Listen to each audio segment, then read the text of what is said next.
kin si nga hian kan chairman nia apuan tak ang khan keima hian tu kin si nga thu sei to alo thing tlat maya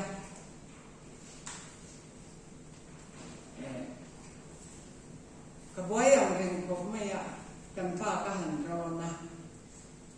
when ni Father's Day alo ni thama sa khan Mother's Day kan hang ta when ni Father's Day kan lo thing le kalau sering reng lo ba amaro chu tu kin si nga kan fa tin kan pa pha an ron uis Father's Day alo ni tak mo katia kariru kha vak ta sung ma ku ve la fanga kariru khan Father's Day ya hian kan ko thana hian kan ko than fuai tu te an du zia kan pa te committee te nu lama po kati ang kan karilu hian ang ai to kwal ve sunga tia ka ngai to kwal sung na chuan pathian in puan na mi pa te in ni zia kha chiang ta in karilu alo langa pa te hi in poi mo zia kha sei kha ka cha tatla maya ma se tu kin hun ama hian sei chi ani em ti te kan ngai to tu kin ka sei lo chuan ka khe chuan sei na mu na la wang voi ni a sei hun ta ka ni te ka tia pe ma ha thiam kai in chan ti ra a kai in sei ti ta ma mai kan pa chu ka han thila fel ta ka ko khan secretary te sil a tha sei cha le ani chuan akan hian lo cha ka fui bok lo cha I thu thun ro se atia ti chuan pisia thil turin karir ru alo langa chu po ka thil man chuang lo karir ru kha boi ve em ma kan pathian hi boi na tharau ani lowa fel na rin tla pathian nei tu te kan ni amin koi sen takin kading ve tok mayang katia achang le ka thula chang le kai sei tira karmas ta bera yan to te katan sia taula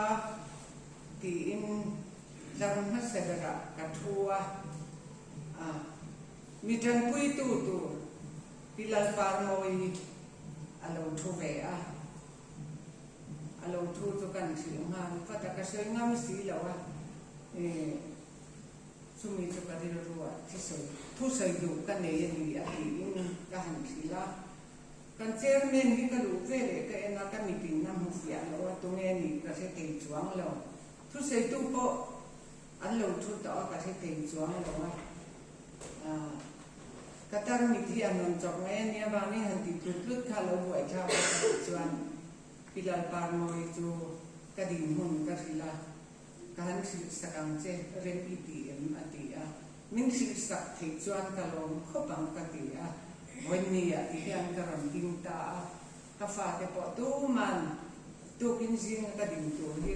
ka tu te ka fa te ka chung ko ten tu man se lo pathian na sia chuan pathian le a ko chan ten an thia sa ka du darani kan ko chan chok po ni lo in kho ve la pa song hian sia se ti ka du ani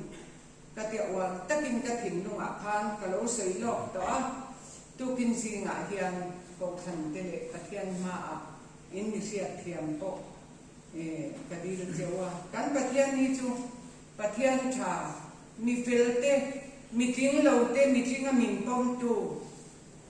mangai na khat pathian nei tu kan mi apa min tu kin si nga po hian in thavung lo takin atak sa te ako san te ma hian karam ding tatok mayani Father's Day ani amin pathian hi pa te ne na ai buang thi Bible kan sia cho mi pa te ne na ai buang ha sa del me sia hi chu ave chu kan ni pa zai nga ya ka tur po kan ni pa hi in poi mo ma pa in poi mo na hi ku ve lom chung hian a re don lo a dang lam don lo pa ne na mi sing ma sa te pathiana in puan na kha mi pa in ni awang in mi pa an ni awang in von ni a hian pa te hi chuan om takin lal pa in phoi zel chu sela tukin singa secretary he na tanga kan ngai thab song te kha